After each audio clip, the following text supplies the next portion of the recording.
Hello everyone, this is आकाश वांगलाले और आप सभी देख रहे हैं आपका अपना फेवरेट एजुकेशनल प्लेटफॉर्म जिसका नाम है मैग्नेट ब्रेन्स हिंदी मीडियम, जहां पर आपको मिलती है क्वालिटी कंटेंट एजुकेशन बिल्कुल फ्री ऑफ कॉस्ट। मतलब ये कि यहां पर आपको कोई फी नहीं पे करनी होती है, कोई कूपन कोड नहीं लगाना होता है और ना ही किसी प्रकार का कोई रजिस्ट्रेशन करवाना होता है। और इन्हीं बातों के साथ स्टार्ट होगी आज की क्लास, जो कि होने वाली है बड़ी इंटरेस्टिंग, क्योंकि हम बात कर रहे हैं भैया हमारे मोस्ट इंपॉर्टेंट चैप्टर, जिसको इंग्लिश में हम कहते हैं इक्विलिब्रियम, हिंदी में हम कहते हैं साम्यावस्था, उसके एक बड़े इंपॉर्टेंट टॉपिक के बारे में। मतलब अभी तक आपने ये देखा कि सर हम जो लवण होता है उसको आयनीकृत करते थे, अम्ल को तो हमने किया ही था, क्षार को तो हमने किया था। आज हम ये देखेंगे कि भाई यदि पानी में आपने पानी मिलाया तो किस प्रकार के आयन मिलेंगे। बड़े गौर से इस बात को सुनिएगा कि आज हम कुछ धमाका ही करने वाले हैं। पानी में मिलाएंगे पानी, गौर फरमाइएगा मैं क्या कह रहा हूं, पानी में मिलाएंगे पानी और अपने को मिलेगा आयन। जादू वाली बात हो रही है, पानी में मिलाएंगे पानी और अपने को क्या मिलेगा भाई, आयन मिलेगा। और ये बड़ी इंपॉर्टेंट चीज बताने वाला हूं बच्चों, क्योंकि ये वो टॉपिक है ना जो इसके बाद जितने भी टॉपिक्स आएंगे, चाहे हम जो आपके दुर्बल अम्ल होते हैं उनके तनुकरण की बात करें, दुर्बल क्षार जो होते हैं उनके हम आयनीकरण की बात करें, वहां पर ये सारी चीजें लगने वाली है। बड़ी इंपॉर्टेंट बात समझ में आ रही है। पर आगे बढ़ने से पहले एक बार हम ये देख लेते हैं कि अभी तक की जो हमारी कक्षाएं थी इस पर्टिकुलर चैप्टर की, उस पर हम क्या क्या पढ़कर आए हैं। तो बहुत ध्यान से देखिएगा, ठीक है। हमने इस कहानी को कहां तक कंप्लीट किया है वो थोड़ा सा हम देख लेते हैं, है ना। बहुत ध्यान से देखना बेटा। तो आपका क्या होगा पता है क्या, जो पुराने वाले टॉपिक्स है ना उससे हो जाएगा बाबू रिवीजन। क्या हो जाएगा, तो आपने कहा sir revision revision revision revision revision, ठीक है जी। चलिए हम देखते हैं कहानी। अब तक तो हम देख रहे हैं कहानी, अब तक हम देख रहे हैं कहानी कहानी कहानी अब तक। बड़ा चैप्टर है ना, पुराने एपिसोड्स को साथ में लेकर चलना बहुत जरूरी है, क्योंकि कहीं से भी कोई भी कॉन्सेप्ट निकल कर आ जाता है और अपनी तैयारी तगड़ी है तो अपने को कंफ्यूज होने वाली कोई बात नहीं है। तो बहुत ध्यान से देखिएगा बेटा, इसका जो एक पार्ट था ना उसको हमने कहा था रासायनिक साम्यावस्था। रासायनिक साम्यावस्था क्या कहा था, तो भैया आपने कहा रासायनिक साम्यावस्था। इसके अंदर हमने बहुत सारे टॉपिक्स पढ़े, राइट। एक और बड़ा इंपॉर्टेंट पार्ट था जिसमें हमने पढ़ा था किसके बारे में भाई, अम्ल के बारे में, क्षार के बारे में और लवण के बारे में। तो इसको किधर बना दूं यार, हाँ यहां बनाते हैं इसको अपन यहां बनाते हैं। बात समझ में आ रही है, जहां पर हमने पढ़ा था अम्ल के बारे में, क्षार के बारे में और लवण के बारे में। ये हमारा एक बीच में हमने टॉपिक पढ़ा था।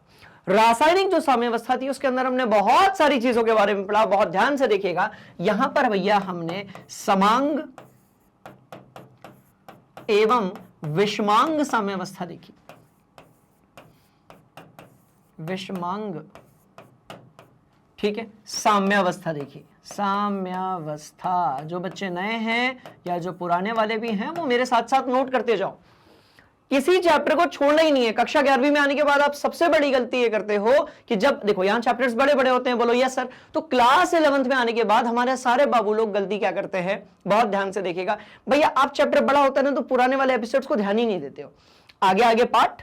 और ऐसा नहीं कि आप मेहनती नहीं है या फिर सिंसियर नहीं है, आप ये सब है, पर आगे आगे पार्ट और पीछे बिल्कुल सपाट, आगे आगे पार्ट और पीछे पूरा का पूरा भैया सपाट, फिर एक टाइम बाद कनेक्ट ही नहीं हो पाता। बात समझ में, इसलिए अपने को पुरानी वाली चीजों को भी लेकर चलना है। मेरे साथ साथ आप लोग रिवीजन करेंगे। ये सारे टॉपिक्स अपन कर चुके हैं, समांग और विषमांग साम्यावस्था। उसके बाद यदि आपको याद हो तो हमने केपी के बारे में बात की, हमने केसी लिखा, यहां पर हमने आरटी लिखा और इसकी पावर हमने यहां पर डेल एल लगा दी। और डेल एन ये वही वाला है भैया जिसको अपन ने ऊष्मा गतिकी यानी कि थर्मोडायनेमिक्स में पढ़ा था, जिसको हम कहते हैं मोलों की संख्या उत्पाद के लिए माइनस मोलों की संख्या अभिकारक के लिए। बहुत प्रो लेवल वाली बात है बाबू, ठीक है जी। चलो, तो केपी हमने देख लिया, समांग और विषमांग साम्यावस्था भी हमने देख ली। और यदि आपको पता हो तो हमने रासायनिक साम्यावस्था में जो है, राइट, केसी, क्यूसी और डेल जी नॉट जो है इनके बीच में कनेक्शन भी देखा। हमने यहां पर एक ऐसा वाला फॉर्मूला देखा था जिसको हमने हूबहू कहां पर देखा था भाई, ऊष्मा गतिकी वाले अध्याय में। तो मेरे जितने भी चुन्नू मुन्नू प्यारे प्यारे स्टूडेंट्स अभी पहली बार देख रहे हैं राइट, वो प्लीज बेटा पुराने वाले एपिसोड्स को जरूर जाकर देखिएगा। ये चैप्टर बड़ा इंपॉर्टेंट है और अपन इसको छोड़ने वाले बिल्कुल भी नहीं है। चलो बहुत बढ़िया। कुछ और चीजें हमने देखी क्या? जी हाँ, हमने बहुत सारे जो है आरेख यानी कि ग्राफ देखे। हमने बहुत सारे आरेख यानी कि कौन सी चीज देखे बच्चों? तो बेटा ग्राफ देखे। बात समझ में आई? अच्छा, एक और इंटरेस्टिंग कहानी कि जब हमने अम्ल, क्षारक और लवण पढ़ा तो हमने यहां पर 3 टाइप के कॉन्सेप्ट्स पढ़े। हमने यहां पर 3 टाइप के कॉन्सेप्ट्स पढ़े और कौन से पढ़े तो वो भी अपन यहां लिखेगा, ठीक है। अच्छा, एक तो वो वाला था कि भाई H+ जो भी देगा जलीय विलयन में वो आर्सेनियस अम्ल होगा, और OH- आयन जो भी देगा जलीय विलयन में वो आपका कौन सा होगा? तो भैया वो आर्सेनियस का आपका क्षार होगा। आपने कहा हाँ जी सर। तो एक तो हमने आर्सेनियस पढ़ा था, जिसको इंग्लिश वाले कभी कभी जो है आर्सेनियस कहते हैं। एक और था जिसमें हमने ये कहा कि जो अम्ल होते हैं वो H+ आयन दान करते हैं, और जो क्षार होते हैं वो OH- को जो क्षार होते हैं वो H+ आयन को प्राप्त करते हैं।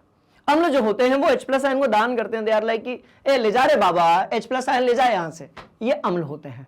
और क्षार कौन होता है? ए मेरे को H+ आयन दे देना यार थोड़ा सा, ये कौन होता है? आपका क्षार होता है। बात समझ में? तो इस कॉन्सेप्ट के बारे में बात किसने की? भैया ब्रॉन्स्टेड और इनके मौसी के बेटे लोरी। इनके मौसी के बेटे कौन? मौसी के बेटे मतलब सारे साइंटिस्ट एक दूसरे के मौसी, बुआ और काका चाचा के बेटे होते हैं। बात समझ में आ रही है? सब एक ही जैसे सोचते हैं, सब एक ही जैसा इंटरेक्ट रखते हैं, सबको जो है खुरापात करने में मजा आता है, सब बहुत ज्यादा जिज्ञासु होते हैं। बात समझ में आई? तो ब्रॉन्स्टेड एंड लोरी अंकल जो 2 अलग अलग लोग थे, उन्होंने बताया फिर किसके बारे में? अम्ल और क्षारकों के बारे में। और सबसे लास्ट में एकदम मस्त वाली एंट्री लेते हैं हमारे लुईस अंकल। ये वही लुईस अंकल हैं जिसके बारे में हमने पढ़ा था कक्षा 10वीं में और कक्षा 11वीं में, लुईस डॉट स्ट्रक्चर यानी कि लुईस बिंदु संरचना में। ये वही वाला है, ठीक है जी। तो मैंने कहा लुईस, ठीक है, लुईस वाले कॉन्सेप्ट में हमने देखे भाई अम्ल, क्षारक और लवण में। लुईस अंकल ने बड़ी सिंपल सी चीज कही। देखो, ब्रॉन्स्टेड एंड लोरी ने प्रोटॉन के आदान प्रदान के बारे में बात की थी। बात समझ में आ रही है? लुईस अंकल ने कहा कि सुनो ना यार, ये अपन प्रोटॉन के चक्कर में नहीं पड़ेगा रे बाबा, राइट। लुईस अंकल ने बड़ी एक सिंपल सी चीज कही, बहुत ध्यान से देखिएगा कि भैया कोई भी दुनिया की चीज जो इलेक्ट्रॉन के युग्म को ट्रांसफर कर देती है वो आपकी क्या है? क्षार है। जैसे अमोनिया, इलेक्ट्रॉन है उसके पास में तो उसको ट्रांसफर कर दिया तो भाई वो क्षार बन गया। और हर वो चीज जो इलेक्ट्रॉन के युग्म को धारण कर लेती है, क्या कह रहा हूं मैं, बड़े ध्यान से सुनिएगा बाबू, हर वो चीज जो इलेक्ट्रॉन के युग्म को धारण कर लेती है वो क्या है? तो वो अम्ल है। बात समझ में आई? तो तीनों में मत कंफ्यूज होना, पूरी एक क्लास लेकर सारे एग्जाम्पल्स के साथ में ये तीनों जो चीजें हैं आप लोगों की खोपड़िया में सेट किया था मैंने। अब ये बहुत बढ़िया वाली बात है भैया। चल, तो मैंने कहा जब ये बस सब बात हो ही रही है तो इस पर यहां पर अपन ऐसा एक बना देते हैं यार, माहौल बना देते हैं, क्या ही फर्क पड़ता है। बात समझ में आ गई? चलिए बेटा, तो ये सारी चीजें हमने देख ली। अब ना इस चैप्टर का तीसरा वाला पार्ट आता है जहां पर अभी हम खड़े हैं, और इसके बाद की जो कहानी है, इसके बाद कैसी कहानी है? तो इसके बाद की कहानी बड़ी इंटरेस्टिंग है। बहुत सारी आप नई नई चीजें देखने वाले हैं और बिल्कुल भी आपके ऊपर से नहीं जाएगा, क्योंकि सब कुछ बहुत आसान है। प्रैक्टिस करेंगे, निपटाएंगे, माहौल बनाएंगे यार। आ जाओ, ठीक है। चलो, तो स्टूडेंट्स बहुत ध्यान से देखना बेटा। अब इसका तीसरा वाला पार्ट हम देखेंगे और उसको हम क्या कहते हैं? हम उसको कहते हैं आयनिक। तो भैया ये कहलाएगा आपका आयनिक साम्यावस्था। बस, क्या ये बात समझ में आई? आपने कहा हाँ जी सर। तो ये क्या कहलाएगा आपका? बहुत ही ध्यान से देखेंगे, आयनिक साम्यावस्था। बात समझ में आ रही है? ये क्या कहलाएगा? तो भैया आयनिक साम्यावस्था कहलाएगा, जहां पर हमने अजीब अजीब प्रकार की चीजें देखी, एक एक कॉन्सेप्ट को पटक पटक के अपन ने धोया। बात समझ में आ रही है? बोलो यस सर। यहां पर हमने बात की एक बहुत तगड़े टॉपिक की। हमने कहा भैया आयनिक विलयन। हमने यहां पर कहा आयनिक विलयन, और इस आयनिक विलयन में हमने पढ़ा किसके बारे में? इलेक्ट्रोलाइट के बारे में। किसके बारे में भाई? इलेक्ट्रोलाइट के बारे में, यानी कि आपके विद्युत अपघट्य के बारे में। सवाल पैदा होता है कि सर ये कौन सी चिड़िया है जिसके बारे में हम 10th क्लास से पढ़ रहे हैं, जिसको इलेक्ट्रोलाइट कहते हैं। बाबू बड़ी इंटरेस्टिंग कहानी। कोई भी एक आयनिक आपका जो है यौगिक आप ले लीजिए, पानी के अंदर आप उसको डाल दीजिए और उसमें इलेक्ट्रिसिटी दे दीजिए। कोई भी आयनिक यौगिक उठाइए, NaCl उठाइए, ठीक है, H2SO4 उठाइए, हाँ पर ये आयनिक नहीं है, ये आयन बना सकता है। बात समझ में आ रही है? तो कोई भी एक ऐसा विलियन लीजिए, उसको आप पानी में डालिए। मैं क्या कह रहा हूं, कोई भी एक विलियन लीजिए और उसको आप ऐसे पानी में डालिए। ये लो अभी बना के लाए अपन। मैं कह रहा हूं कोई भी भैया एक ऐसा यौगिक लीजिए और उसको आप पानी में डाल दीजिए। नमक डाल दो, H2SO4 डाल दो, HCl डाल दो, कुछ भी डाल दो, कोनो फर्क नहीं पड़ता, ठीक है। और ऊपर से ना उस पर 2 वायर डालो। इलेक्ट्रिसिटी के लिए 2 वायर्स तो रिक्वायर्ड है। ऊपर से फिर उसमें 2 वायर्स डालो, एक को पॉजिटिव से कनेक्ट करो, एक को नेगेटिव से कनेक्ट करो। क्या बोला मैं? एक को पॉजिटिव से कनेक्ट करो, एक को नेगेटिव से कनेक्ट करो। यदि वो विलयन आयन में परिवर्तित हो जाता है तो उसको अपन बोलते हैं विद्युत अपघट्य। मतलब ये चीज कि जिसका विद्युत के कारण क्या होता है भाई, आयनों में अपघटन हो जाता है, उसको हम क्या बोलते हैं? विद्युत अपघटन। बहुत बढ़िया, चलो जी, बढ़िया जी। तो इसको हम क्या बोलेंगे भैया? विद्युत अपघट्य। क्या ये वाली बात आपने कहा? जी गुरुजी। तो यहां से उस कहानी की शुरुआत हुई, उस एपिसोड की शुरुआत हुई जिसको आज अपन पढ़ने वाले हैं, जल का आयनन। बात समझ में? उसका स्थिरांक देखेंगे और आयनिक गुणनफल देखेंगे। और हमने कुछ और इंपॉर्टेंट चीजें जानी थी, ठीक है, हमने कुछ और इंपॉर्टेंट चीजें जानी थी जिसमें आज हम देखेंगे जल का आयनन। और जल के आयनन के बाद जस्ट एंट्री होती है फिर अम्ल और क्षार का आयन। अच्छा, अम्ल और क्षार का आयनन जब आप पढ़ते हो ना, उसके बाद फिर एक और मस्त वाली, रे बाबा मस्त वाली चीज की एंट्री होती है। और वो क्या है? बहुत ध्यान से देखना, बफर, ठीक है। तो हम क्या बोलेंगे? बफर विलयन। ये बात के राइट, ये बात के वो टॉपिक्स हैं जिनके बारे में हम बात करने वाले हैं, पर ये बात के टॉपिक्स हैं। हम ऐसे कहेंगे भी बफर विलयन। और 5वें नंबर पे एक बड़ा इंपॉर्टेंट टॉपिक है जिसको हम लोग बोलते हैं क्या? सॉल्युबिलिटी प्रोडक्ट या फिर विलेयता गुणनफल, ठीक है। अरे बाबा, मजा ही आ गया। मतलब बात समझ में आई? बोलो yes sir, yes sir, yes sir. माहौल बना देंगे बिल्कुल अपन। तो ये सारी चीजें पढ़ने वाले हैं बाबू, बहुत ध्यान से देखना। आज हम यहां पर हैं, आज हम जो हैं, हम इस जगह पर हैं, ये हमारा टारगेट है। अब मेरा कोई भी जो है चुन्नू मुन्नू जो प्यारा प्यारा धुरंधर स्टूडेंट है, बात समझ में आ रही है? अब वो ये नहीं बोलेगा कि सर ये चैप्टर अपने को लगता है बहुत कॉम्प्लिकेटेड। बेटा आज यहां पर है हम लोग, ये सारी जर्नी हम यहां से ऐसे क्रॉस करके आ रहे हैं। विलेयता गुणनफल यानी कि सॉल्युबिलिटी प्रोडक्ट पे हम इस चैप्टर का क्या करने वाले हैं भाई? समापन करने वाले हैं। बात समझ में आ गई? नोट कर लो भैया कॉपी में, शुरू करते हैं क्लास। आ जाओ। हाय रे मजेदार कहानी। चलिए भैया हम बात करेंगे किसके बारे में? ठीक है जी। तो देखो जल के आयनन के बारे में बात करेंगे। और देखो जल जो होता है ना, वो इतना मतलब एक वर्सेटाइल होता है, 2 in 1 होता है, राइट, जो कि अम्ल और क्षारक दोनों की भांति क्या करता है? व्यवहार करता है। जल जो है अम्ल और क्षार दोनों की भांति क्या करता है भाई? व्यवहार करता है। क्यों करता है, कैसे करता है, वो भी देखते हैं अपन। बहुत ध्यान से देखिएगा। आओ, मैंने यहां पर लिखा आखिर क्यों। मैंने लिखा यहां पर आखिर क्यों, क्यों क्यों क्यों क्यों। जल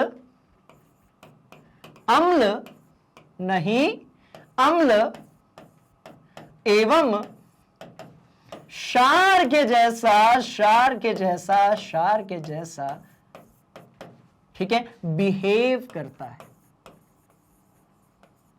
इंग्लिश हो गया क्या? चलता है यार, चलो। क्या बात समझ में आई? आखिर क्यों भैया ये जो आपका जल होता है ये अम्ल और क्षार के जैसा बिहेव करता है? अरे कुछ तो बात होगी ना बाबू, कुछ तो बात होगी ना। सबसे पहली बात ये, बहुत ध्यान से देखिएगा, ये H+ आयन को डोनेट कर सकता है। सबसे पहली कहानी है, राइट, कि जब आप जल को तोड़ देंगे बेटा, जब आप जल को क्या करेंगे? तोड़ देंगे, HCl नहीं, H2O। अच्छा, H2O बना कैसे है? ये बना है आपका H और OH से। यदि आप इसको ध्यान से देखेंगे तो आपको पता चलेगा सर इधर ही तो खेल छिपा है पूरा का पूरा, कि जल की यदि हम बात करेंगे बहुत तगड़ी चीज है। H प्लस और OH माइनस, बहुत सिंपल सी कहानी, बहुत ध्यान से देखिएगा। तो मैंने कहा भैया जल जो है वो खुद ही H प्लस और OH माइनस से बना है। अब यदि हम इसका क्या करते हैं, आयनिक अपघटन करते हैं या आयनन करते हैं बेटा जी, क्या करते हैं, आयनन करते हैं, तो हमें क्या मिलेगा, H प्लस आयन मिलेगा, प्लस हमें क्या मिलेगा, OH माइनस आयन मिलेगा। हमें H प्लस आयन मिलेगा और हमें क्या मिलेगा भाई, OH माइनस आयन मिलेगा। तो आपने कहा सर मतलब जल वो चीज है ना जिसने H प्लस आयन दिया और OH माइनस आयन भी दिया। H प्लस आयन दिया तो अम्ल के जैसा बिहेव कर लिया, OH माइनस आयन यदि इसने दिया तो अब ये क्षार के जैसा बिहेव करेगा। बहुत ही सिंपल कहानी, ठीक है, यस। तो H प्लस आयन दिया तो अम्ल के जैसा, और OH माइनस आयन दिया तो क्षारक के जैसा। तो बस बात यहीं पर खत्म हो गई ना, कि जिसमें बराबर मात्रा में H प्लस आयन और OH माइनस आयन होंगे, इसलिए ओवरऑल कैसा होगा, उदासीन होगा। तो आपका जो जल है बेसिकली वो कैसा है। आपने कहा सर देखो बहुत सिंपल वाली बात है, जल है आपका 2 in 1। जल कैसा है आपका 2 in 1। जैसे वो 2 in 1 वाले पेन आते हैं ना, कि एक तरफ से नीले से लिखते हैं अपन और एक तरफ से लाल से लिखते हैं। बात समझ में आ रही है। तो ऐसे ही आपका 2 in 1 वाला पार्ट है और उसको अपन क्या कहते हैं, तो भाई जल कहते हैं। क्लियर है। तो जिसने H प्लस आयन दिया वो आपका क्या है भाई, अम्ल है। जिसने OH माइनस आयन दिया वो आपका क्षार है। भाई ने दोनों दे दिए। अल्ट्रा प्रो मैक्स लेवल का खिलाड़ी है पानी। बात समझ में आ रही है। ये जिस पानी के बारे में आप बात कर रहे हो भैया, ये अल्ट्रा प्रो मैक्स लेवल का खिलाड़ी है, बहुत वर्सेटाइल, बहुत ऑलराउंडर। H प्लस आयन भी देंगे और OH माइनस आयन भी देंगे। बात समझ में आ गई। आपने कहा हाँ जी सर, इसलिए ये होता तो उदासीन है पर ये अम्ल और क्षारक दोनों के जैसा क्या कर सकता है बाबू, बहुत ध्यान से देखिएगा भाई, बिहेव कर सकता है। क्या कहानी क्लियर है। आपने कहा हाँ जी सर, पूरी की पूरी एकदम 100% क्लियर है। चलो भैया अब दूसरी वाली बात करते हैं। H2O जो रहेगा क्या वो H प्लस आयन धारण कर सकता है? जी हाँ बिल्कुल कर सकता है, और ये बनाता है H3O प्लस। इसको हम क्या बोलते हैं, इसको हम बोलते हैं बेटा मजेदार नाम है इसका, हाइड्रोनियम आयन। क्या बोलेंगे इसको हम, ठीक है, तो इसको हम बोलेंगे हाइड्रोनियम। कौन सा नियम, हाइड्रोनियम आयन। अरे बाबा कौन सा आयन, आपने कहा सर हाइड्रोनियम आयन। पहली बात। दूसरी बात पर आते हैं। आओ देखो, H प्लस ही बेसिकली आयन का काम कर रहा है, तो जो जितना हाइड्रोनियम आयन होगा उतना ही हाइड्रोजन आयन भी होगा बाबू, उतना ही आपका हाइड्रोजन आयन भी होगा। बात समझ में आई, क्योंकि दोनों की मात्रा एक समान है, जितना हाइड्रोनियम उतना H प्लस। ठीक है, अच्छा तो H प्लस इसने क्या कर दिया, बहुत ध्यान से देखिएगा, दान कर दिया, सॉरी ग्रहण कर लिया। तो जब इसने H प्लस ग्रहण किया, इसका मतलब ये एक क्षार जैसा बिहेव करेगा। बोलो यस सर। ब्रॉन्स्टेड और लॉरी अंकल जो थे उन्होंने यही बात की थी। बहुत बढ़िया।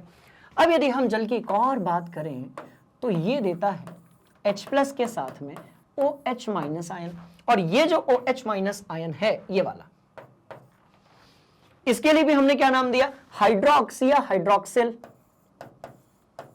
हाइड्रो ऑक्सी या हाइड्रो ऑक्सिल, ऑक्सिल ऑक्सिल ऑक्सिल ऑक्सिल ऑक्सिल ऑक्सिल, हाँ ये आयन क्या होगा बाबू, तो हाइड्रोक्सिल आयन होगा।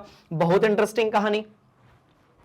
कैसी कहानी, तो भैया बहुत ज्यादा इंटरेस्टिंग कहानी, बहुत ध्यान से सुनेंगे। तो अब ये जो आपका जल है, अब ये जो आपका जल है, बहुत इंटरेस्टिंग कहानी, ये अम्ल के जैसा भी बिहेव करेगा और क्षारक के जैसा भी बिहेव करेगा। तो हमने कहा भैया बहुत प्रो लेवल का खिलाड़ी है पानी। बात समझ में आई, इसलिए इसके बारे में पढ़ना बहुत जरूरी है। चलो बेटा नोट करेंगे, पक्का? जी हां सर, चकाचक। चलो दूसरी बात, ठीक है, Ha की उपस्थिति में यह प्रोटॉन ग्रहण करता है और क्षारक की तरह व्यवहार करता है, जबकि क्षारक की उपस्थिति में यह प्रोटॉन देकर अम्ल की तरह व्यवहार करता है। अपन दोनों एग्जाम्पल ले लेते हैं, आ जाओ। HCl था, बोलो यस सर। यहां पर मैंने H2 के साथ रिएक्शन कराई, मुझे क्या मिला? आपने कहा सर H2S3O प्लस और Cl माइनस। क्या किया जल ने? बहुत ध्यान से देखिएगा बेटा, प्रोटॉन को मिट जा मिट जा मिट जा, हाँ प्रोटॉन को क्या किया? प्राप्त किया। प्रोटॉन को क्या किया? आपने कहा सर प्राप्त किया। आ जाओ दूसरे लेते हैं। H2O में मिलाया मैंने अमोनिया, मुझे क्या मिला? तो मुझे मिला भैया OH नेगेटिव और साथ में मुझे क्या मिला? NH4 पॉजिटिव मिला। यही वाली बात थी। आपने कहा हाँ जी सर। तो अब इस भाई ने क्या किया? इसने प्रोटॉन दान किया। प्रोटोन ने हो गया ना ये, तो प्रोटॉन क्या किया? तो भैया इसने प्रोटॉन दान किया। That's all. क्या ये वाली कहानी? आपने कहा सर मजेदार। आओ, तो भाई हो गई ना खेल खत्म। तो ये दूसरा वाला पॉइंट भी क्लियर, पहला वाला पॉइंट भी क्लियर। तो शुद्ध जल H2 का एक अणु प्रोटॉन देता है और अम्ल की तरह व्यवहार करता है, तथा जल का दूसरा अणु एक प्रोटॉन ग्रहण करता है और उसी समय पर क्षारक की तरह व्यवहार करता है। अब बहुत ध्यान से देखिएगा, अब मैं पानी में पानी मिलाऊंगा। अब मैं क्या करूंगा भाई? पानी में पानी में मिलाऊंगा। गौर फरमाइएगा भैया, पानी में पानी मिलाऊंगा और मुझे मिलेंगे आयन। बस यहीं से खेल होता है शुरू। नोट करें, पक्का? चलो तो जब आप पानी में पानी मिलाते हो तो इसका जो आयनीकरण होता है, हालांकि वो बहुत कम होता है, पर किस तरीके से होता है उसके बारे में हम थोड़ी सी बात कर लेते हैं बेटा। ठीक है, चलो। तो इतना तो आपके ये बात समझ में आ ही गई। तो अब ध्यान से देखना, इसको अपन इधर करते हैं ना, इधर करते हैं।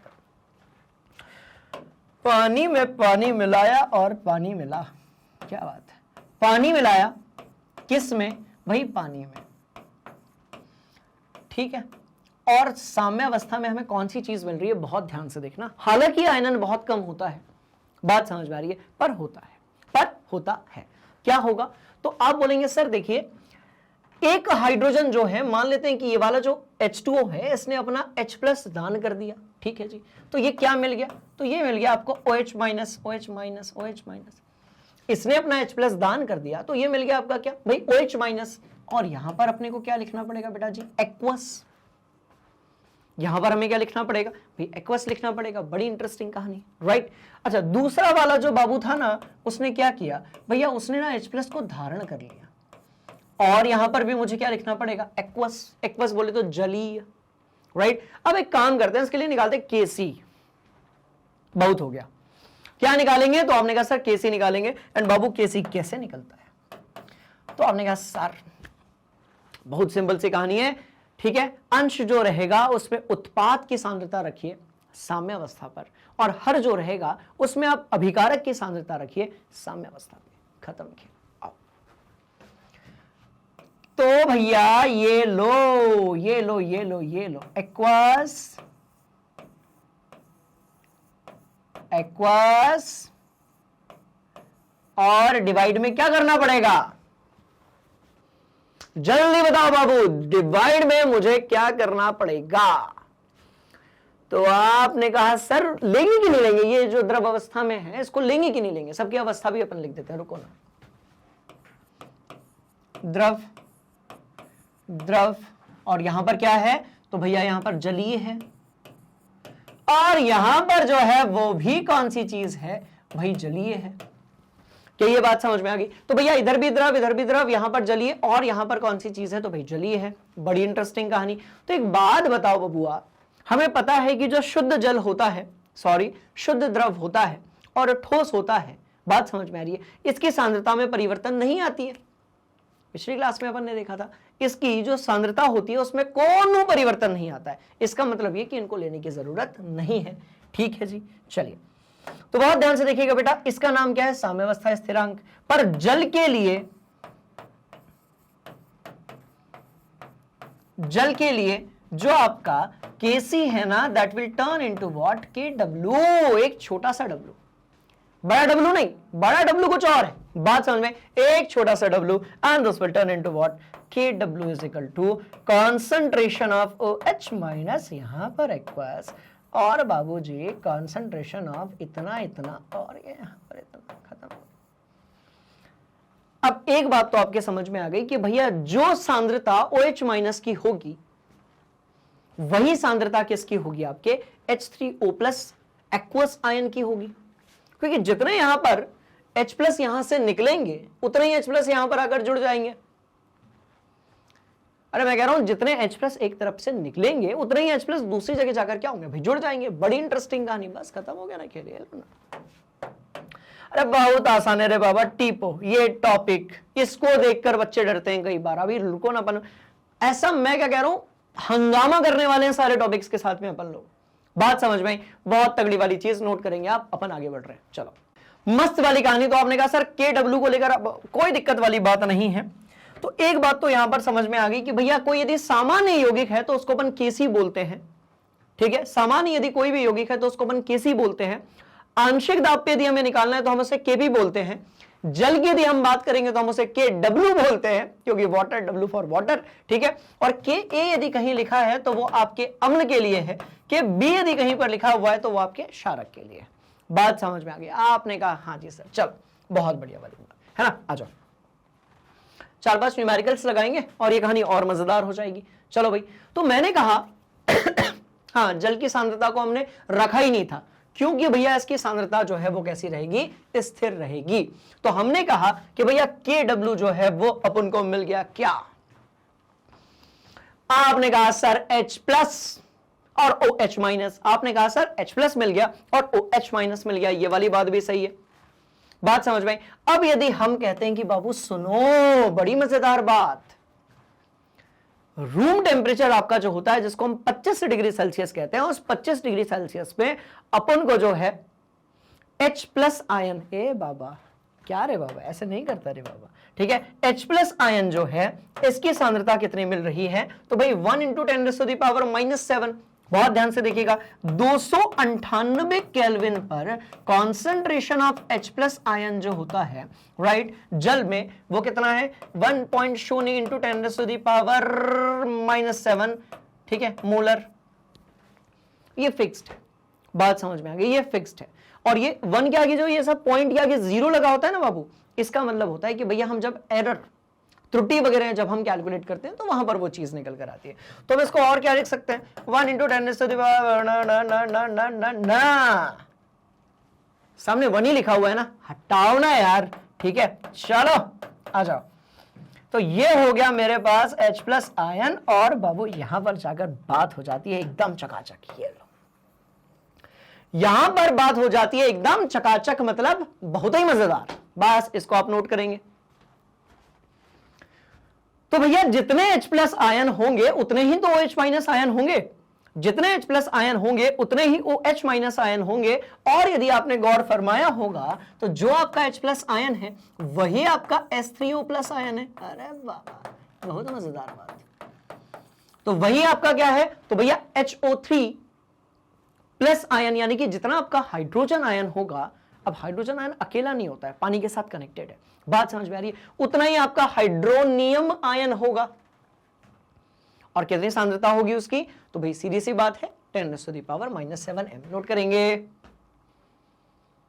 तो हमने कहा यार जब हमको दोनों की सांद्रता मिल गई है तो एक काम करते हैं, ये वाली जो चीज है, राइट, यहीं पर दोनों की जो आयन की सांद्रता है उसको उठाकर पटक देते हैं, छोटा सा गुणनफल करेंगे, आंसर हमारे सामने आ जाएगा। तो दोनों की सांद्रता बराबर है, हमने दोनों की वैल्यू को पुट किया, ठीक है जी, बोलो यस सर, और हमें ये चीज मिल गई बेटा। मतलब ये कि अब यदि मैं आपसे बोलता हूं KW कितना होता है, तो आप बोलेंगे सर KW होता है 10⁻⁻14, और ये यहां पर m स्क्वायर है। यदि हम और इकाई की इसके बारे में बात करें तो 10⁻⁻14, और याद करो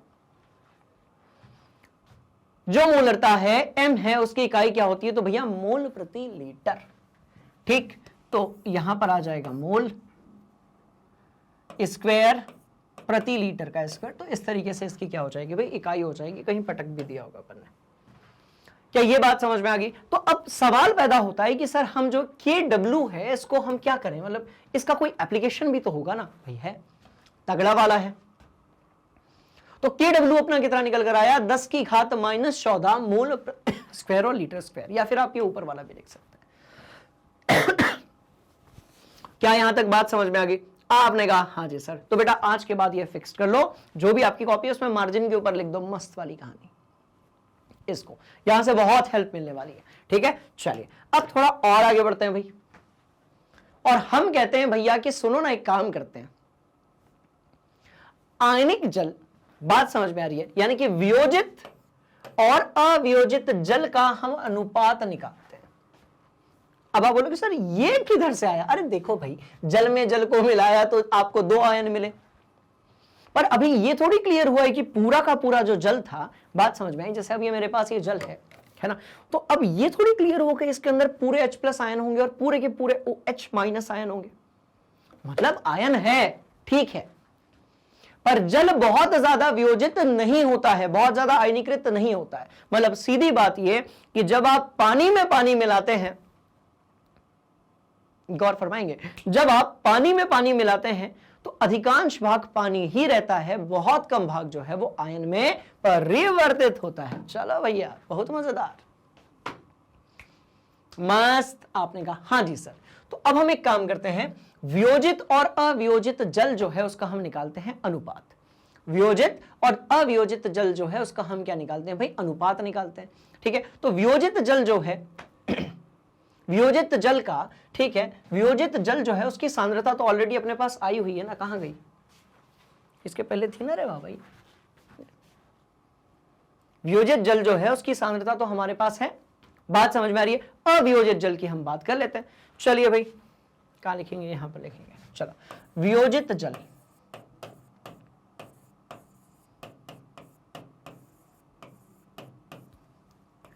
की सांद्रता जो है वो कितनी हो जाएगी? 10⁻⁻⁷m हो जाएगी,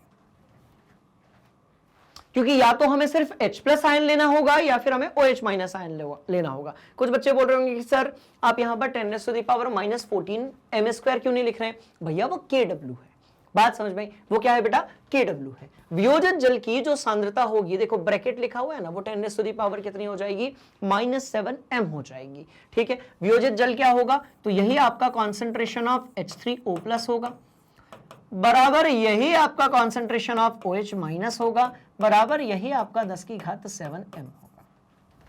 अब आते हैं अवियोजित जल पे। आओ रे भैया, अवियोजित मतलब ऐसा जल जिसका आयनीकरण नहीं हुआ है, तो हम कहेंगे अवियोजित जल। तो ये जो आपका अवियोजित जल है, ये जो आपका अवियोजित जल है, राइट, यहां से हम इसका क्या मोलर द्रव्यमान निकाल सकते हैं? तो आपने कहा सर बिल्कुल निकाल सकते हैं, क्योंकि देखो घनत्व अपने को पता है और मोलर द्रव्यमान जल का अपने को पता है, बात समझ में? तो अवियोजित जल के लिए जब हम मोलर द्रव्यमान निकालेंगे तो भैया ये क्या होगा?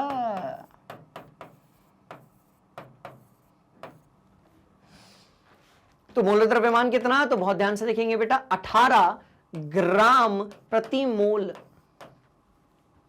और यदि हम इसके घनत्व की बात करेंगे, क्योंकि सांद्रता ऐसे ही निकलने वाली है, बात समझ में आ रही है, तो इसका जो घनत्व है वो आपका कितना है? बहुत ध्यान से देखेंगे, 1000 ग्राम प्रति लीटर। 1000 ग्राम प्रति लीटर। बात समझ में आ गई? क्लियर है कहानी? बोलो yes sir, yes sir, yes sir.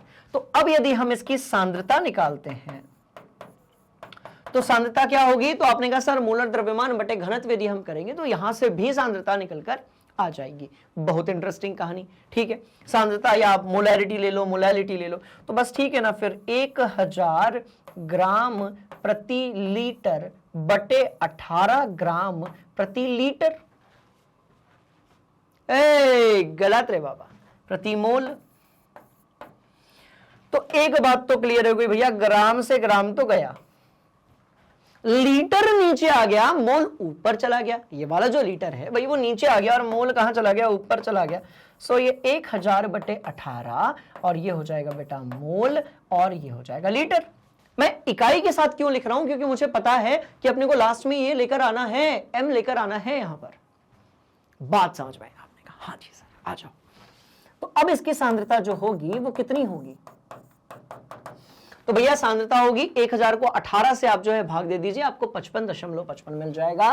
55.55 55 और मोल प्रति लीटर। मोल प्रति लीटर, यही बात होती है। आपने कहा हाँ जी सर मोल प्रति लीटर, या इसको आप क्या लिख सकते हैं भैया 55.55, ठीक है, एम लिख सकते हो। बात तो वही हुई ना रे बाबा। तो ये हम बात किसकी कर रहे थे, अवियोजित जल की। तो ये बात किसकी कर रहे थे बच्चों, तो ये था आपका अवियोजित जल, जिसकी सांद्रता को हमने यहां पर लिख दिया। क्या ये बात समझ में आ गई? हमने कहा भैया सुनो एक काम करते हैं, अनुपात निकालते हैं, वियोजित और अवियोजित जो है उसका क्या निकालते हैं भाई, अनुपात निकालते हैं। आओ आओ मस्त। H2O आयनित, बेटा आयनित ही वियोजित है, बटे, रुको ना, फिर यदि ऐसा है तो यहां से H2O आयनित बटे H2O अआयनित। अब और क्या लिख सकते हो, तो भैया और तो हम बहुत कुछ लिख सकते हैं। देखो H2O वियोजित, वियोजित बटे H2O अवियोजित। क्योंकि कोई भी चीज यदि वियोजित हो रही है, डिकम्पोज हो रही है, बात समझ में आ रही, तो आयनित भी तो हो रही है ना, बड़ी सिंपल सी कहानी। ठीक है, चलिए भाई, तो ये कितना होगा, तो वियोजित के लिए कितना था, तो आपने कहा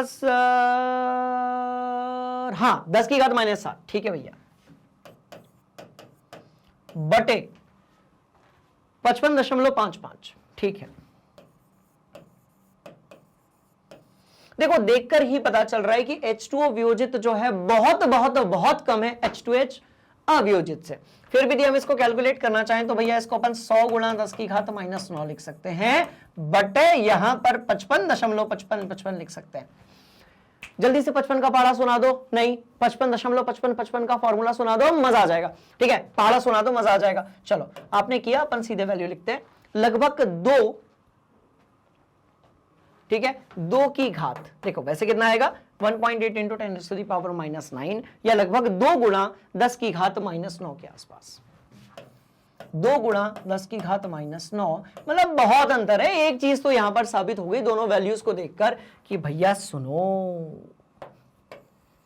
H2O अवियोजित जो है, राइट, वो बहुत बहुत बहुत बहुत बहुत बहुत बहुत बहुत बहुत बहुत बहुत बहुत बहुत ज्यादा है किससे, H2O वियोजित से।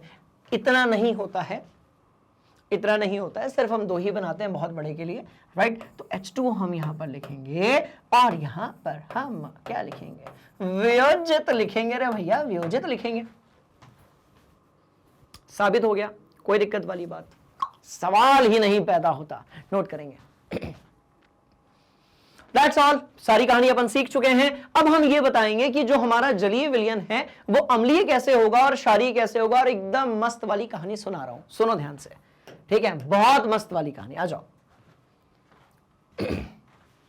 तो एक बात जब ये क्लियर हो गई इस वाले से, तो इससे एक और बात अपने को पता चली ना कि भैया देखो साम्यावस्था पर, इसको लिख देता हूं बेटा यहां पर, ठीक है, इसको प्लीज आप अपनी कॉपी में बहुत बढ़िया तरीके से लिखिएगा।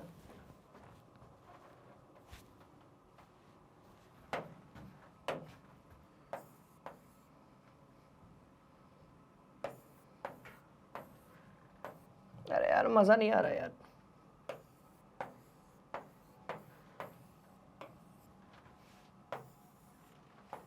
अरे बाबा,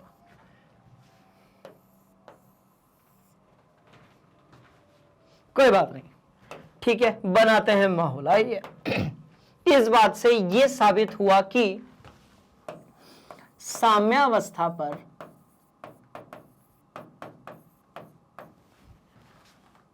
अवियोजित जल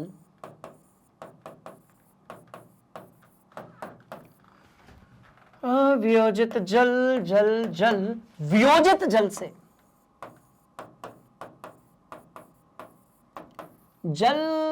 से बहुत ज्यादा है।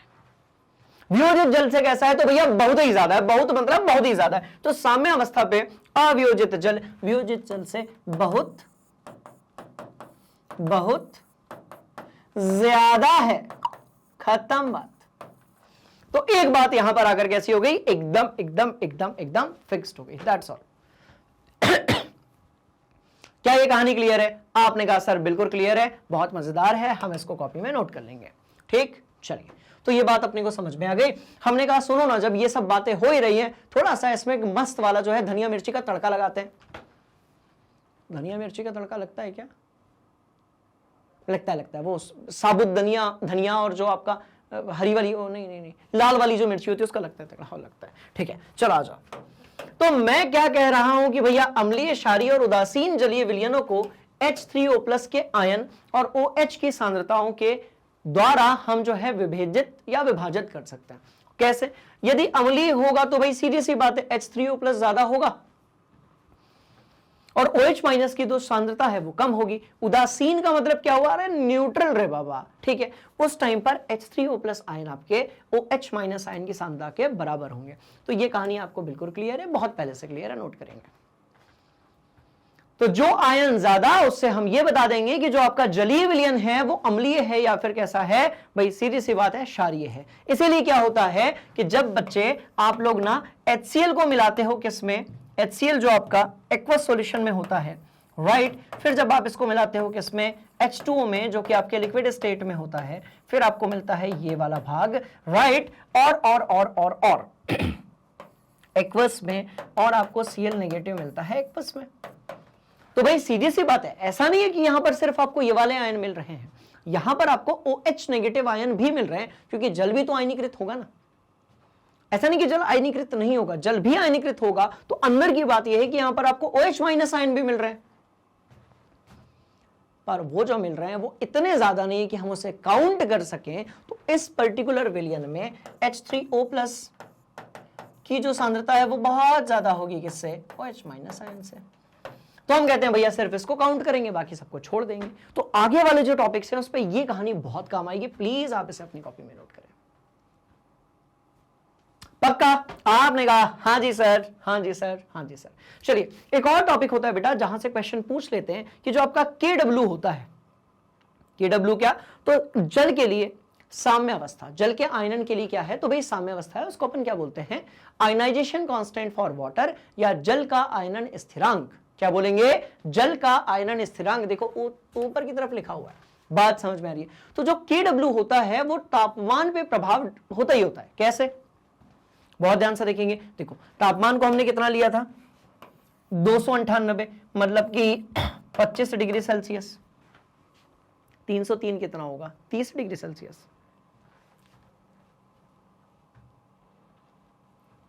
हम्म,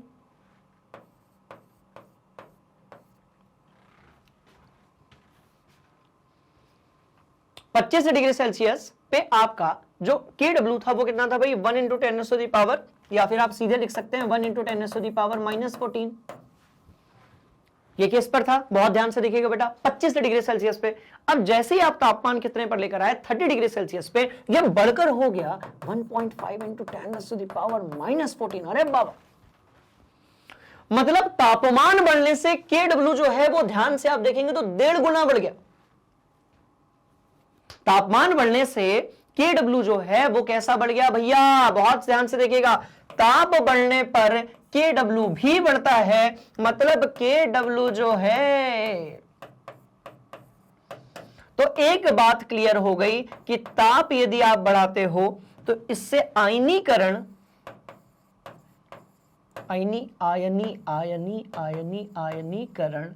आयनीकरण या फिर वियोजन जो है, आयनीकरण या फिर वियोजन जो है बबुआ, वो बढ़ता है किसके साथ में? आपने कहा सर ताप के साथ में। That's all. नोट करेंगे। 25 डिग्री सेल्सियस से देखा, 30 डिग्री सेल्सियस से देखा, थोड़ा तापमान और बढ़ाते हैं, थोड़ा माहौल और बनाते हैं। आइए नोट करेंगे, आप स्क्रीनशॉट लेंगे? बिल्कुल लेंगे आप। चलिए, अब हम आ गए 313 पे। भैया 313 कितना होता होगा? 40 degree Celsius, 50 degree Celsius, 60 degree Celsius, यही वाली बात होती होगी। तो ध्यान से देखेंगे बेटा, 3 × 10⁻⁻14, 5 पॉइंट, ये देखो 9.6 हो गया, काफी बढ़ गया ये तो। बात समझ में आई? तो जैसे जैसे आपने तापमान बढ़ाया Kw की बात भी बढ़ती गई, मतलब ताप बढ़ाने से, देखो ये थोड़ी देर पहले लिखा था मैंने बच्चे, ये इसके पहले वाले में, कि ताप बढ़ाने से जो आयनन होगा वो भी कैसा होगा, बढ़ जाएगा। तो ये सवाल ना एक बार नीट में पूछ लिया गया कि जब आप तापमान बढ़ाते हैं तो Kw के साथ होता क्या है बेसिकली। तो उसमें 4 ऑप्शंस थे, कुछ नहीं होता है, बढ़ जाता है, कम हो जाता है, इनमें से कोई नहीं। तो क्या लिखना था, बढ़ जाता है। ठीक है, बहुत सारे बच्चों ने लिखा था कुछ नहीं होता है, वो गलत था। ठीक चलिए अब हम बात करते हैं कि भैया जल में जब कोई अम्ल डाला जाए, जैसे अभी थोड़ी देर पहले हमने HCl को पटका था, ठीक है, तो अम्लीय विलयन के लिए जो ये वाला भाग है वो 10⁻⁻7 से अधिक होगा। बात समझ में आ रही है? किससे होगा, तो भाई अधिक होगा। मतलब यदि आपने अम्ल डाल दिया तो भाई सीधी सी बात है कि H3O+ का जो सांद्रण है वो ज्यादा होगा किससे, OH- से। बहुत मजेदार बात समझ में आई? तो इस हिसाब से आपका जो OH नेगेटिव का मान है वो 10⁻⁻7 से कैसा हो जाएगा भाई, ऑटोमेटिकली कम हो जाएगा। कैसा हो जाएगा, ऑटोमेटिकली। तो आप यहां पर मत सोचो ज्यादा, मैं सीरीज का कंक्लूजन लिख रहा हूं, ठीक है, क्योंकि कुछ बच्चे ना कंक्लूजन पे ज्यादा फोकस करते हैं, हालांकि ये पूरा प्रूव्ड है फिर भी। तो ध्यान से देखिएगा कि यदि हम अम्लीय विलयन बनाते हैं तो ये चीज ज्यादा होती है, क्षारीय विलयन बनाते हैं तो ये चीज ज्यादा होती है। क्या ये बात समझ में आ गई? आपने कहा हाँ, नोट करेंगे, पक्का। बहुत शानदार वाली बात, 3-4 इसके हम सवाल लगाएंगे और आएगा अपने को बहुत ज्यादा मजा। तो बहुत ध्यान से देखेंगे बेटा, अम्लीय विलयन में जो H3O+ है वो 10⁻⁻7 से ज्यादा है, क्षारीय विलयन में वो उससे कम है। उदासीन विलयन के लिए हम बात करेंगे तो बहुत इंटरेस्टिंग कहानी, उदासीन विलयन के लिए दोनों ही आयन आपके जो रहते हैं वो कैसे रहते हैं भाई, बराबर रहते हैं। और ये सिर्फ आपके H3O+ आयन के लिए था ना, रुको, यहां पर यदि हम देखेंगे तो एक जानकारी अपन पूरी लेकर चलते हैं। और यहां पर यदि हम देखेंगे तो लो, अब मैंने सारी चीजें यहां पर लिख दी। अब बहुत बढ़िया तरीके से आप कभी भी ये बता सकोगे H+ और OH- या फिर H3O+ और OH- की सांद्रता देखकर कि ये जलीय है या फिर, मतलब ये उदासीन है, अम्लीय है या फिर कैसा है, तो भैया क्षारकीय है। बात समझ में? क्या कहते हो, एक तगड़ा वाला उदाहरण कर ले, आओ रे भैया, निपटाते रे भैया, आ जाओ। H3O+ बराबर OH- बराबर कितना, तो इतना। किसके लिए था ये उदासीन के लिए था। ये किसके लिए था, तो आपने कहा सर ये उदासीन के लिए था। देखो अम्लीय विलयन में ज्यादा होगा, ठीक है। तो अब एक जगह पर लिखा हुआ है इफ, सॉरी हिंदी वाले, यदि, हिंदी में भी करेंगे ना अपन, इंग्लिश हिंदी दोनों में, ठीक है। चलो, तो H3O+ का जो सांद्रण है वो दिया है बेटा 5.2 इंटू 10⁻³ अम्लीय होगा या फिर ये जलीय होगा, जल्दी बताओ। फिर पीएच से तो अपन निकाल ही लेंगे अगली वाली क्लास में, पर ये अम्लीय होगा या फिर क्षारीय होगा, जल्दी बताओ। तो आप कहेंगे सर 5.2 इंटू 10⁻³ तो ज्यादा है 10⁻⁻7 से, कैसा होगा, अम्लीय होगा। कैसा होगा, तो आपने कहा सर अम्लीय होगा। चलो भैया बहुत बढ़िया। अब मैं कह रहा हूं यदि हमारे पास OH- आयन है और इसकी सांद्रता दी है 2 इंटू 10⁻⁹m, अब बताओ अम्लीय होगा कि क्षारीय होगा। तो आप सबसे पहले इसको कंपेयर करोगे यहां पर। सो 2 इंटू 10⁻⁹ छुटका है 10⁻⁷ से, तो इट मींस कि भैया ये भी कैसा होगा, अम्लीय होगा। 1 मिनट में क्लियर हो गया। अब मजेदार कहानी क्या है कि नीट वाले देते हैं यहां से क्वेश्चन, नीट वाले देते हैं यहां से क्वेश्चन, ऐसे ब्रैकेट के अंदर सांद्रता लिखकर कोई वैल्यू भटक देते हैं और बोलते हैं बताओ बाबू बताओ, बहुत पढ़ा है साल भर, बताओ अम्लीय है, क्षारीय है या फिर उदासीन है। क्या करने का, बहुत सिंपल, कंपेयर करने का रे बाबा। ठीक, खत्म खेल। चलो इजी, आपने कहा सर भयंकर इजी, माहौल बनाने वाला इजी। चलिए और आगे बढ़ेंगे, उदाहरण करेंगे, ठीक है। तो हमने कहा कि भाई हमारे पास NaOH दिया हुआ है और 0.0 m दिया हुआ है। चलो बहुत बढ़िया, मतलब मेरे पास NaOH है और ये कितना दिया है, तो 0.01 m दिया हुआ है। जैसे आप एक सवाल पढ़ोगे आपको हमेशा यह ध्यान रखना है बच्चों कि आप जो भी यहां पर यौगिक ले रहे हो, अम्ल है, क्षार है, जो भी है, जो भी चीज आप यहां पर ले रहे हैं, दैट मस्ट बी प्रबल या दुर्बल, ये आपको पता होना ही चाहिए। तो ये कैसा है भाई? प्रबल अम्ल है, प्रबल क्षारक है, सॉरी प्रबल क्षारक है, प्रबल क्षारक है।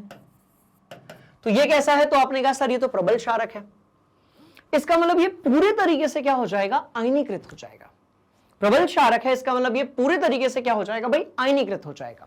बात समझ में आई? तो सबसे पहले इसका समीकरण बनाता हूं, क्योंकि वहीं पर जाती है आप लोगों को दिक्कत, जाती थी अब नहीं जाएगी। ठीक है, चलो आ जाओ, आ जाओ। NaOH है बेटा, और ये आपका जलीय विलयन में है, और ये यहां पर H2O है बेटा, ये भी आपका जलीय विलयन में है, और ये साम्य अवस्था पर है किसके साथ में? तो भाई Na प्लस एक्वस के साथ में, और यहां पर आपको OH नेगेटिव मिलेगा, और OH नेगेटिव मिलेगा, OH नेगेटिव मिलेगा, और ये भी कैसा होगा आपका? तो आपने कहा सर एक्वस के साथ में होगा। अब NaOH जो है इसकी कुछ सांद्रता दी हुई है 0.01 m, चलो m, ये m छोड़ देते हैं अभी। हमने कहा t इजिकल टू 0, ये डैश लेना ही नहीं है, एक्वस नहीं है, सॉरी ये जलीय है। ठीक है, ये भी डैश, ये तो शून्य होगा और ये शून्य होगा, यही बात है ना। अब बैक टू द सवाल, चलो। तो हमने ये देख लिया कि भैया ये सांद्रता वाले NaOH विलयन के लिए H प्लस और OH माइनस की जो सांद्रता है वो आपको कैलकुलेट करनी है। बात समझ में? किस पर? तो 298 केल्विन पे। अब 298 केल्विन बोला है, मतलब जो Kw होता है वो कितना होगा? तो भाई 10 की घात -14, यही होगा ना Kw आपका? Yes sir. क्या ये बात समझ में आ गई? चलिए, तो ये वाली बात तो अपनी क्लियर हो गई। पर देखो, देखो, वहां पर मैंने कहीं पर H प्लस आयन नहीं लिखा है, हालांकि वो भी बन रहा है, पर हम उसको लिखते नहीं है क्योंकि हमारे पास ये प्रबल क्या है भाई? क्षारक है। तो T इजिकल टू 0 पे तो ये ऐसा था। एक समय बाद जब साम्यावस्था जो है ये प्राप्त कर लेगा तो हम इसको लिखेंगे T is equal to what? T equilibrium. So this will turn into what? अब हम कह रहे भैया प्रबल क्षार है, प्रबल कैसा है? तो आपने कहा सर प्रबल क्षार है, पूरा आयनिक, पूरा का पूरा क्या हो जाएगा सर? आयनीकृत हो जाएगा, आयनाइज हो जाएगा। सर इसका मतलब ये कि 0 में से पूरा ही निकल गया, जितना निकल गया यहां तो कुछ नहीं आएगा, उतना बन गया। तो ये सांद्रताएं आ गई बच्चे किस पर? तो आपके इक्विलिब्रियम पे। तो हमने कहा भैया ये तो बड़ी इंटरेस्टिंग कहानी है, यहां से हमको OH नेगेटिव जो है उसकी सांद्रता कितनी मिली? तो यहां से हमको मिली साम्यावस्था पर, आपने कहा सर साम्यावस्था पर कुछ तो होगा ना, तो साम्यावस्था पर OH नेगेटिव जो है इसकी सांद्रता कितनी मिली? आपने कहा गुरुजी इतनी मिली। बात समझ में आ गई? तो OH नेगेटिव की सांद्रता अपने को इतनी मिल गई। अब H प्लस की अपने को निकालनी है। आप ये मत बोलना कि सर एक समान होगी, वो जल के लिए था बेटा, यहां पर क्षारक मिल रहा है। बात समझ में? और हम ये जानते हैं कि हमारा जो Kw है वो कितना होता है। तो आपने कहा सर 10 की घात इतना। अब यदि मुझे H प्लस निकालना है तो बताओ जरा आप कैसे निकालोगे? जल्दी से बताओ H प्लस कैसे निकालोगे? 1 मिनट का समय दे रहा हूं, जल्दी से बताइए, फिर बढ़ेंगे आगे। चलिए, तो आपने कहा सर ये तो बहुत ही आसान हो गया क्योंकि हमने यहां पर एक तगड़ा वाला फॉर्मूला पढ़ा था। कौन सा था वो फॉर्मूला? अरे भाई बहुत इंटरेस्टिंग कहानी, आओ लिखते हैं उस फॉर्मूले को। सब कुछ दिमाग के अंदर सेट, बहुत बढ़िया तरीके से बोलो यस सर। ठीक, चलिए ये लो, कौन सा फॉर्मूला था? आपने कहा सर देखिए ये वाला, Kw इजिकल टू एक फॉर्मूला अभी हमने देखा था, और Kw इजिकल टू कितना था भैया? कॉन्सेंट्रेशन ऑफ OH माइनस गुणा कॉन्सेंट्रेशन ऑफ H प्लस, या फिर रुको ऐसी बात है, रुको H3O प्लस। बात समझ में आई? तो हमने ये देख ली कौन सी चीज भैया? Kw। हमने क्या देखा यहां पर? Kw। H प्लस आयन का अपने को निकालना है, या आप ये कह लो कि इसी को हम क्या कहते हैं?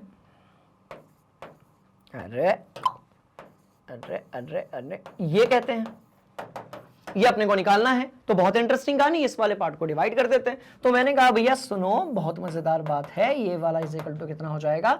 Kw बटे OH नेगेटिव हो जाएगा, मस्त वाली बात। और बेटा ये कितना हो जाएगा, तो 10⁻⁻14 बटे यहां पर कितना है, तो भाई ये OH नेगेटिव का आपका है, पावर में ले लें इसको तो ये बड़ा आसान हो जाएगा नहीं, राइट। तो इधर और इधर लेकर चलते हैं, सो ये हो जाएगा 1 × 10⁻⁻²। बेटा ये -2 जो है ये ऊपर जाकर कैसा होगा, +2, जज्बात बदल जाएंगे इसके, बात समझ में। और ये हो जाएगा आपका 10 की घात -14 × 10 की घात -2, राइट। माइनस कितना, तो आपने कहा सर 2, ठीक है। तो कितना मिलेगा, तो 10 की घात -12 m, खत्म खेल, राइट। आपने कहा हाँ जी सर, बढ़िया सवाल, चेक कर लेते हैं बेटा जी, आ गया आंसर अपना। तो इस तरीके से मैं आपको फिर से बता रहा हूं बच्चों, प्लीज आप इस टॉपिक से, इस चैप्टर से मत डरो। बहुत हलवा लेवल के क्वेश्चंस आते हैं, पर क्योंकि आप बहुत ज्यादा प्रैक्टिस नहीं करते हो इसलिए कभी कभी आपको डर लगता है। डरना नहीं है, बहुत बढ़िया चैप्टर है, नीट JEE सब में इसका वेटेज बहुत ज्यादा है, इसलिए अपने को इस चैप्टर को बहुत ध्यान से पढ़ना है। हम चलेंगे एक और क्वेश्चन की तरफ, थोड़ा और मजा लेंगे यार, आ जाओ।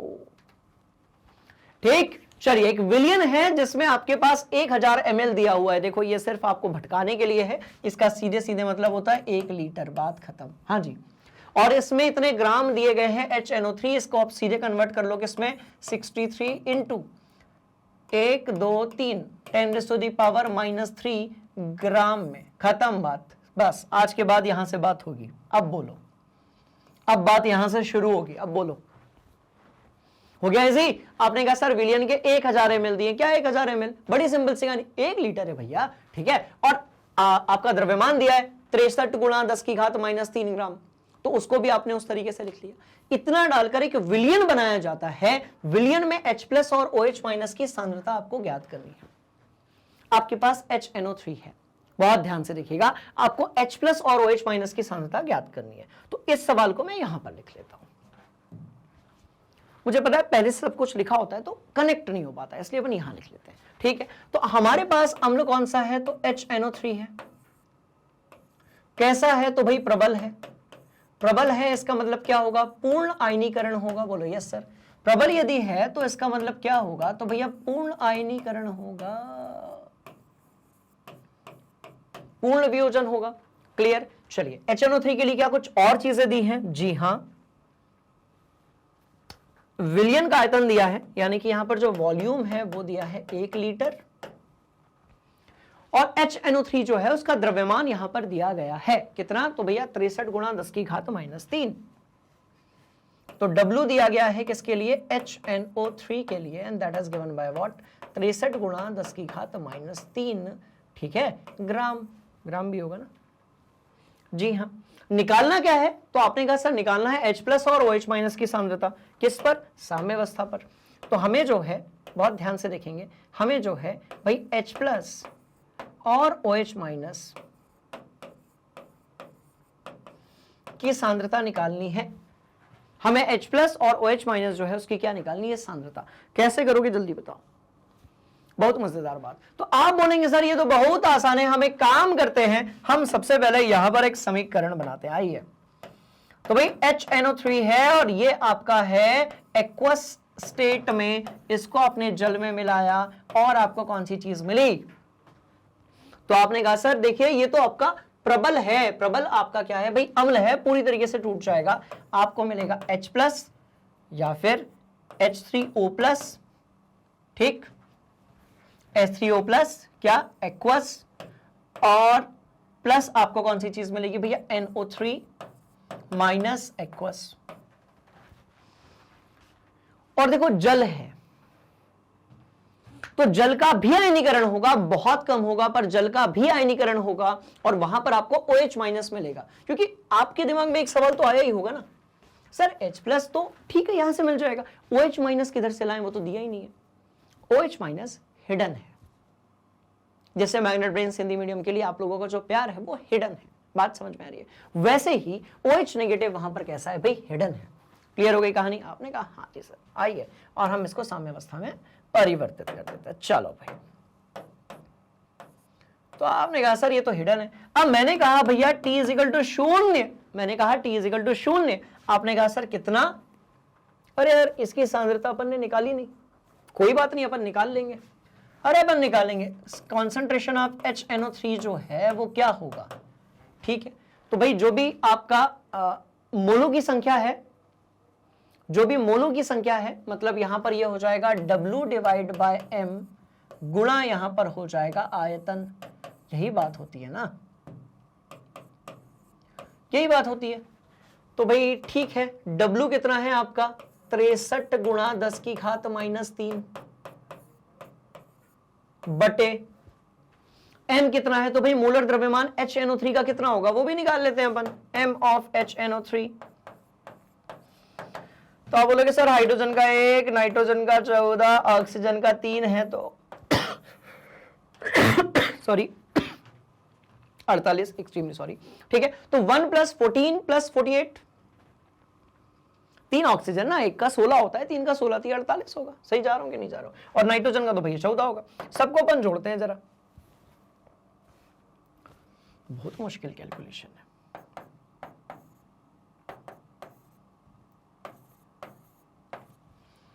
तो भैया 8 और 4 12 और 1 13 की 3, हाथ की 1, ये हो गया 63। मतलब सीधी बात है कि जो भी वैल्यूज वहां पर दी जाती है उससे मिलती जुलती वैल्यूज यहां पर आती है।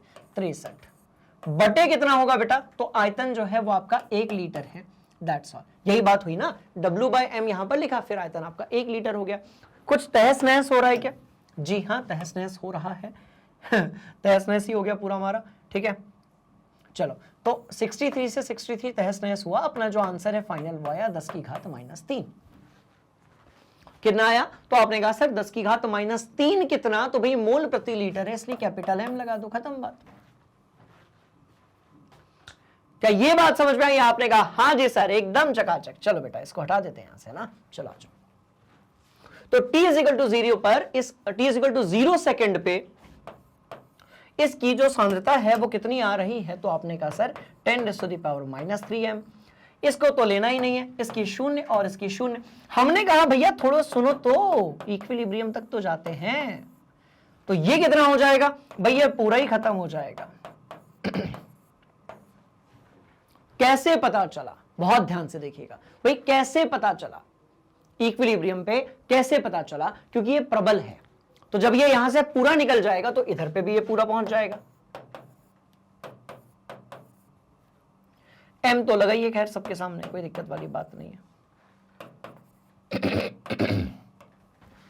क्या ये बात समझ में आई? आपने कहा हाँ जी सर, बहुत मजेदार कहानी है। तो यहां से अपना H3O+ की जो सांद्रता है वो आ गई। तो हमको पता चला कि भाई H3O+ की जो सांद्रता है वो 10 की घात -3 है। और निकालनी किसकी थी? OH- की ना। अब भी निकालते हैं। तो OH- की जो सांद्रता होगी वो कितनी होगी, तो आपने कहा सर KW बटे कॉन्सेंट्रेशन ऑफ इतना। KW कितना, तो आपने कहा सर KW जो है वो कितना हो जाएगा आपका 10 की घात -14 बटे कितना, तो भाई 10 की घात -3 कितना आ गया, -3 ऊपर गई, हीरो बन गई, राइट। -14 गुणा 10 की घात 3 बराबर 10 की घात -11 M। देखो कितना कम आया। H3O+ का जो कॉन्सेंट्रेशन है वो 10 की घात -3 था, और OH- का कितना आया, तो भाई ये देखो इतना सा आया। कॉन्सेंट्रेशन ऑफ OH- यदि आप देखेंगे तो कितना आया, 10 की घात माइनस इतना आया। तो आपने कहा सर ये तो बहुत ही मजेदार वाली बात है। ध्यान से इन दोनों आयनों को आप देखो। तो इस विलयन के अंदर आपका H3O+ जो है उसके भी आयन है, और OH- है उसके भी आयन है। अंतर क्या है कि ये 10 की घात -3 है और वो 10 की घात -11 है। तो ये H3O+ के जो आयन है वो बहुत ज्यादा है as compare to what, OH-।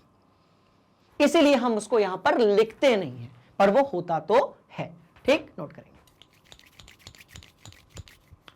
खत्म हुआ रे बाबा खेल। हम क्या इसको क्रॉस चेक करेंगे? जी हां, हम इसको क्रॉस चेक करेंगे। 10 की घात -11, 10 की घात -11 सही तो है, बन गए हीरो, दैट्स ऑल। ठीक है, तो भैया इस तरीके से जल का आयनन खत्म हो चुका है। अगली वाली क्लास में हम सीधे सीधे टारगेट करने वाले हैं एक बड़े इंपॉर्टेंट टॉपिक के बारे में, पीएच स्केल। क्योंकि इस पे मैथ्स भी है तो मुझे पता है कि आपको प्रैक्टिस की जरूरत है, मैं करवाऊंगा, पूरी प्रैक्टिस मैं करवाऊंगा, बिल्कुल आप परेशान मत होइए। अगली क्लास बड़ी इंटरेस्टिंग होने वाली है। आज की क्लास में कोई भी कहीं से भी कैसा भी यदि डाउट होगा, प्लीज आप उसे कहां पर पूछेंगे? कमेंट बॉक्स में। अगली क्लास में हम पीएच स्केल के बारे में बात करेंगे, जो आपको मिलेगी आपके अपने फेवरेट एजुकेशनल प्लेटफॉर्म जिसका नाम है मैग्नेट ब्रेन्स। करना क्या है, देखो यूट्यूब पे तो देख ही रहे हो ना, राइट? आप यदि वेबसाइट के थ्रू पढ़ना चाहते हैं तो भैया गूगल पे जाइए, सर्च कीजिए मैग्नेट ब्रेन्स, ऐसा एक डायनेमिक पेज आपके सामने आ जाएगा। जब आप क्लिक करोगे लिंक पे, उसके बाद इंग्लिश मीडियम स्टूडेंट्स भैया नर्सरी से लेकर 12वीं तक एनटीएससी, ओलंपियाड, सीयूईटी और स्पोकन इंग्लिश बिल्कुल फ्री ऑफ कॉस्ट। सारे टॉपिक्स, सारे क्लासेस, सारे के सारे subjects. On the same way Hindi medium वाले जितने भी बाबू लोग हैं हमारे बाबू सोना, जादू टोना, जितने भी हमारे धुरंधर बच्चे हैं 7वीं से लेकर भैया 12वीं तक, UP board, Bihar board, MP board, Rajasthan board, सारे के सारे हिंदी मीडियम बोर्ड्स को हम कवर करते हैं। सारी क्लासेस, सारे विषय, सारे टॉपिक्स, सारे चैप्टर, सब कुछ बिल्कुल फ्री ऑफ कॉस्ट। तो स्टूडेंट्स बने रहिए मैग्नेट ब्रेन्स हिंदी मीडियम के साथ, बहुत मजा आने वाला है अगली क्लास में, क्योंकि हम टारगेट करेंगे पीएच स्केल को। और फिर से एक बार बता दूं, यदि आज की क्लास में कोई डाउट होगा प्लीज आप कमेंट बॉक्स में पूछ लीजिएगा। हम मिल रहे हैं अगली क्लास में, बने रहिए मैग्नेट ब्रेन्स हिंदी मीडियम के साथ। थैंक यू सो मच, जय हिंद।